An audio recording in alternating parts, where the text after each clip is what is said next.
well, just give me a second. Let me do the starting lineups.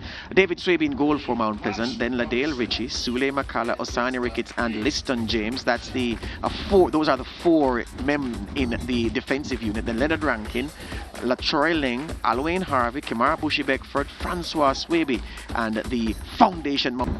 And in goal, they have Tafari Chambers and Agini Talbot, Orderland Harding, Lovell Palmer, Tariq Jimenez, Kasim Priestley, John Luke Levy, Lennox Russell, the Arnett Guardsman, ex-Arnett Guardsman, Tyrese Wilson, Okasa Chung, the man who has a buzz about him, this young man, and Garth Stewart. So I was asking you, Andrew, in terms of form, teams win. So here are the highlights from the game. Mount Pleasant got us on the way, and the first corner presented an opportunity for Chung. Traps it with the left, swivels with the right, swivels and shoots with the right, but finding the side netting. We'd hear from him again. Mount Pleasant had their chances. Harvey to Swaby. Watch Swaby now find Keslon Hall and watch his header rebound off the post into the arms of goalkeeper Tafari Chambers, who from this same passage of play started the attack which led to the Harbour View goal. Sule Makala giving away position, trod on the ball. Stewart finds Lennox Russell. His shot ricochets to Tyrese Williams. Williams is crossed low and good. And the Chung's sliding finish. Didn't get much justice from your commentator in real time. But as we saw on replay, there was nothing wrong with his connection. And the man now has 3 goals. That's how he got number 3. The first for the afternoon.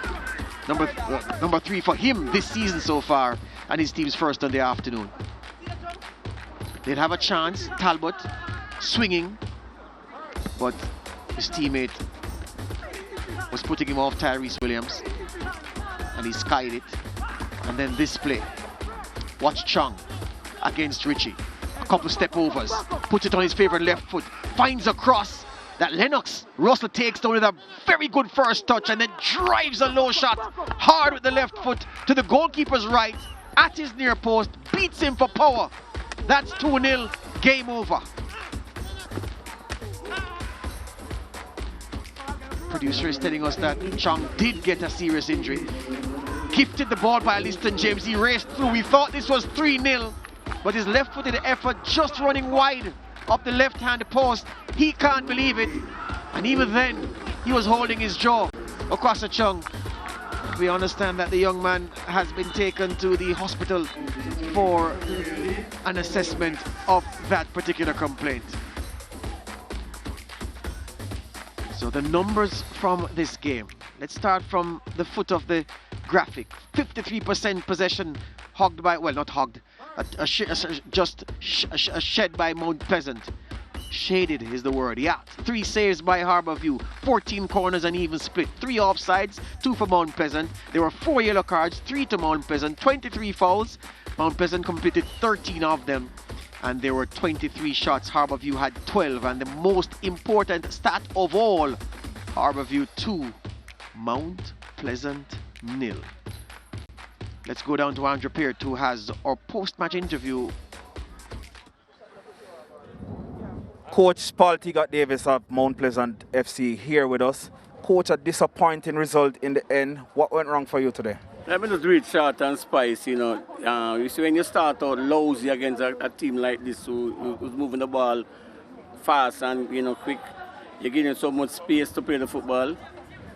And you went down 1-0 early. It's hard for you really to get back, you know, that momentum, you know, see. So I think we are to blame. You know, we played a little bit lackluster today, you know.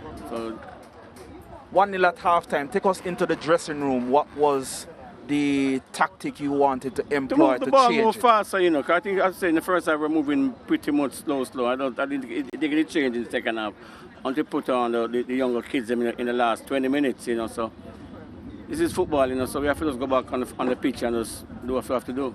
All right, things to consider, Coach. All the best for the next one. Okay, then. Coach Paul T. Davis of Mount Pleasant. Now we welcome Coach Ludlow Bernard of the winning team Harbour View FC this afternoon. Coach, at the top of this match we mentioned that a young, inexperienced team for you, but the performance today was like a more mature team in the league. Tell us about that today. You see, inside of the training sessions, we try and replicate these kind of circumstances, you know.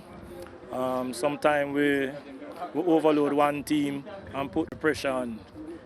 We're not afraid to expose the youngsters out here, and it's either you sink or you swim, right? And there's enough motivation for them out there coming from some of the elders, you know. So it's just a matter of getting settled early. I want to talk about two of the youngsters you would have mentioned. Akwasa Chung started at centre forward, but then moved to a right wing position. Yes. What was the reasoning behind that? Everything was according to plan. First thing, we wanted to win the toss and go with the breeze, because we figured that we may have the lion's share of possession at that time, and then we would ask young Williams to give as much as possible until half time.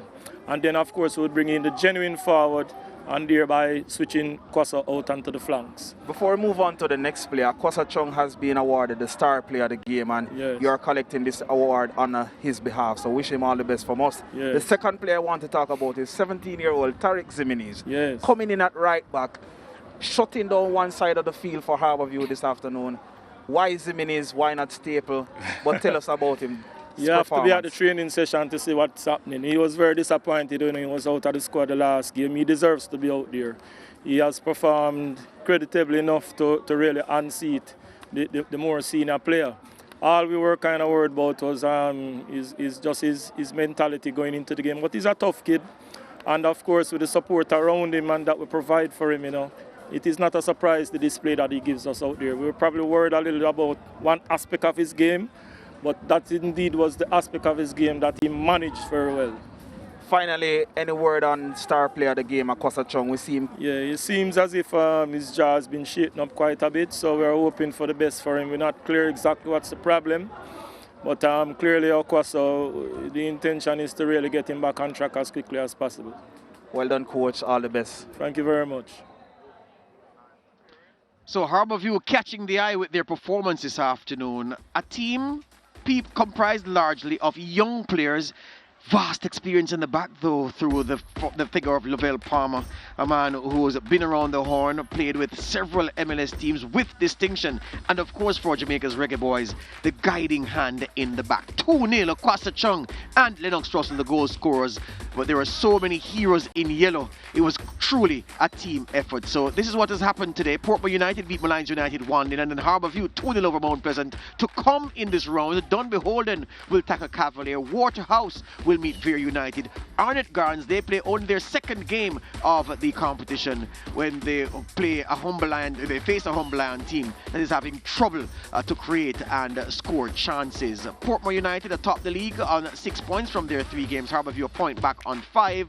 5 teams on 4 points, and then we have Malines with 1, and Arnett, Humberland and Dunbeholden not yet registering a point in this very young competition. So after some teams have played 3 rounds, a few others will complete 3 rounds in the next 2 days of action on Sunday and Monday. So the news from the Stadium East complex in Jamaica is that the second game of Saturday's doubleheader was a good game. The Stars of the East have promise aplenty in the form of several outstanding young players, and they were too strong for Mount Pleasant, whom they beat 2-0 in this game. A deserved victory for Ludlow Bernard's team.